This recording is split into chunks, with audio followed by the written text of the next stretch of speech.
নমস্কার বন্ধুরা, আজকে আমি আপনাদের সাথে ময়দা আর ডিম দিয়ে নতুন ধরনের নতুন স্বাদের একটা রেসিপি শেয়ার করছি। সকালে বা বিকালে নাস্তায় এটা তৈরি করে নিতে পারেন। আমি পাত্রে ডিম ফেটে নিলাম, দুটো ডিম নিয়েছি। আমি দুটো ডিম দিয়েই তৈরি করে দেখিয়ে দিচ্ছি, আপনারা চাইলে বেশি পরিমাণেও তৈরি করে নিতে পারেন। এরপর এর মধ্যে দিয়ে দিচ্ছি হলুদ গুঁড়ো, এরপর দিয়ে দিলাম পরিমাণ মতো লবণ, গোলমরিচ গুঁড়ো, 1 চামচ চিনি দিয়ে সমস্ত কিছু মিশিয়ে নেব। ভালো করে মিশিয়ে নিয়েছিলাম। এরপর এখানে নিয়েছি 1 কাপ ময়দা। এই 1 কাপ ময়দা দিয়ে 7টার মতো ডিমের গোলা রুটি তৈরি হয়ে যাবে। এরপর আমি ডিমের গলায় ভালো করে মিশিয়ে নিচ্ছি। এরপর দিয়ে দিলাম 1 কাপ জল। এরপর ভালো করে মিশিয়ে নিয়েছিলাম যাতে একটুকু গুটলি ভাবটা না থাকে।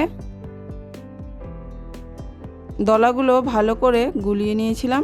এরপর এর মধ্যে দিয়ে দিলাম ছোট সাইজের একটা পেঁয়াজ কুচি,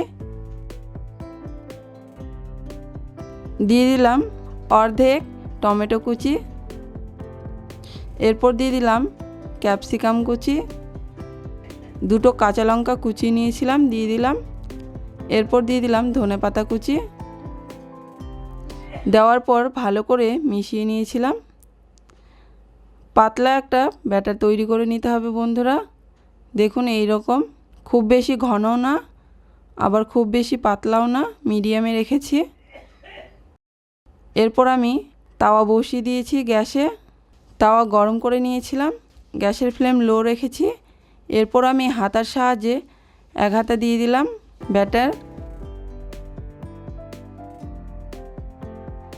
আমি এখানে 1.5 হাতার মতো ব্যাটার দিয়েছি। দিয়ে দেওয়ার পর তাওয়াতে ভালো করে এইভাবে সমান করে ছড়িয়ে দিয়েছিলাম।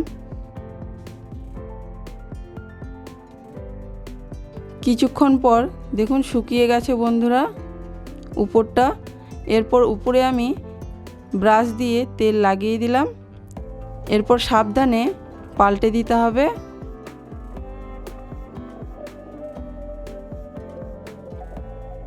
এপিট ওপিট করে ভেজে নিয়েছিলাম, ভাজা হয়ে গেছে। এরপর আমি এইভাবে ভাজ করে নামিয়ে নিব। দেখুন টিফিনগুলো দেখতে কত সুন্দর হয়েছে, খেতেও কিন্তু দারুণ হয়েছিল। বাচ্চাদের স্কুল টিফিনে এইভাবে বানিয়ে দেওয়া যায় তাহলে আর ফেরত আসবে না। আবারও একটা আমি একইভাবে তৈরি করে নিয়েছিলাম। বানানো খুব সহজ বন্ধুরা, চটজলদি তৈরি হয়ে যায়। খুবই সামান্য পরিমাণ তেল দিয়েই এই রেসিপিটা তৈরি হয়ে যায়। আর বাচ্চাদের স্কুল টিফিনেও তৈরি করে দিতে পারেন। কিছুক্ষণ পর পাল্টে দিয়েছিলাম, এপিট ওপিট করে ভেজে নিয়েছিলাম।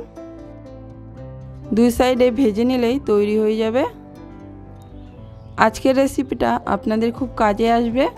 রেসিপিটি ভালো লাগলে লাইক, শেয়ার, কমেন্ট করতে ভুলবেন না। আর আমার পরিবারে আপনি নতুন সদস্য এসে থাকলে সাবস্ক্রাইব করার অনুরোধ রইল। পাশে থাকা বেল আইকনে ক্লিক করে দেবেন নতুন ভিডিওর নোটিফিকেশন সবার প্রথমে পাওয়ার জন্য।